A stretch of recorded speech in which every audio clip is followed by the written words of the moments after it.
Coming up next hour, Michael goes to Washington. Celebrities of all types wanted to meet Michael in 1984. He traveled to Washington to meet a prominent ex-actor. Well, isn't this a thriller? I know that sounds a little off the wall, but you know what I mean.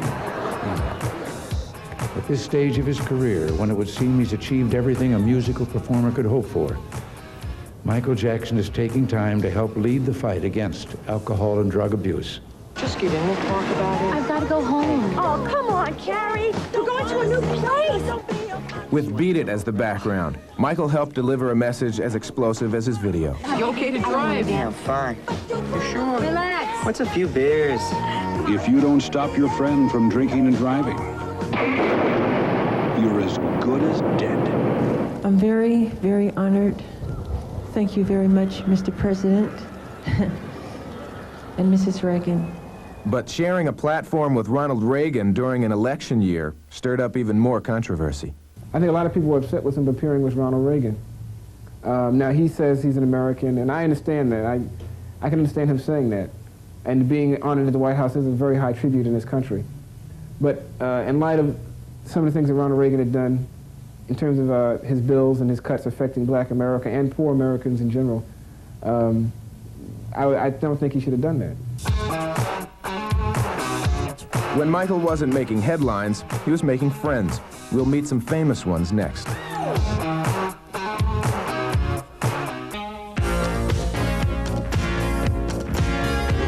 Michael Jackson's circle of friends encompasses superstars from every facet of show business. One of his closest pals and collaborators is Paul McCartney. Michael originally fancied writing some stuff with me, and I thought it was a good idea. So he came over here to England, and we just hung out for a little while and got to know each other a bit, and ended up writing 2 songs.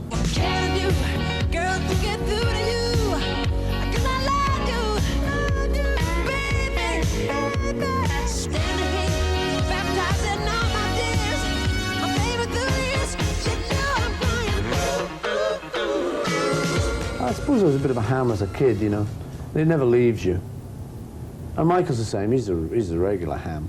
He's a ham. Michael likes Paul a lot, and that's it. When the affinity's there, I think everything else is easy. And so there was no friction or competitiveness or anything in it apparent. And so it just worked. It just flowed. Well, he's great, Michael. I mean, he's a great fella. I mean, I don't know if you've met him and stuff. You sort of say, Mike, look, plugging you, see? You need it.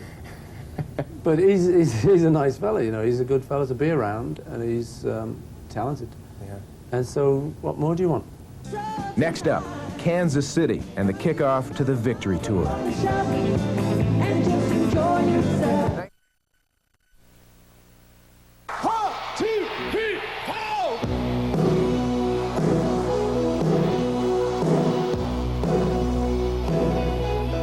1984 was the year the big tour returned to rock.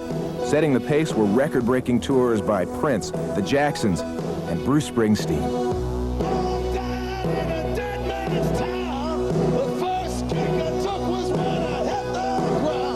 The only thing that really feels like I'm doing what I should be doing is usually like when I play with a band.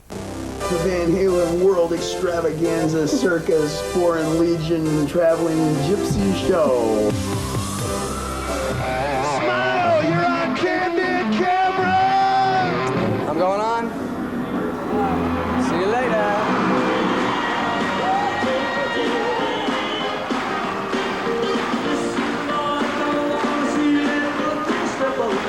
If they say, why?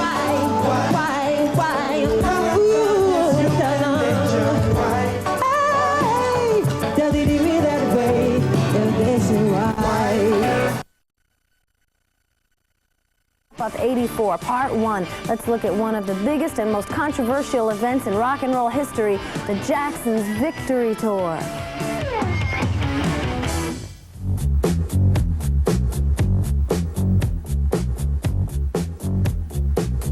I tell you what, just for a change, give me something a little different. After the extraordinary success of Thriller, the world awaited a Michael Jackson tour. But when the announcement came at New York's Tavern on the Green, it was about a Jackson Brothers reunion tour. Let the word go forth to friend and foe alike that a great musical experience is about to take place in your hometown. Boxing promoter Don King had been hired to bankroll and oversee the pre-production segment of the tour, while the Jacksons negotiated for a national tour promoter. Frank Russo of Rhode Island thought he had the job. After making my presentation, I was notified on the spot that I was a successful applicant. But in the end, New England Patriots owner Chuck Sullivan presided over the largest rock tour ever to cross America. The fact that this tour did happen when everybody said it wouldn't happen, and that it did happen because Chuck Sullivan had the courage to put up the money.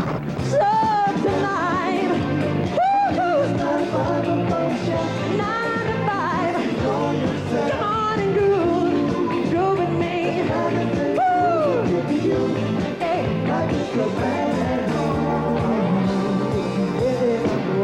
The entire tour was sponsored by Pepsi-Cola, who also hired Michael to write and design 2 TV commercials. This marketing coup turned to bad publicity. An accident on the last day of shooting set Michael's hair on fire. He was rushed to the same Bronfman Burn Center he had visited for charity only weeks before. History will show that he's on his way to recovery, and he's made some appearances, and he's very brave. The Jacksons then incurred the wrath of ticket buyers when coupons appeared in newspapers requiring fans to purchase 4 tickets by mail at a total of $120.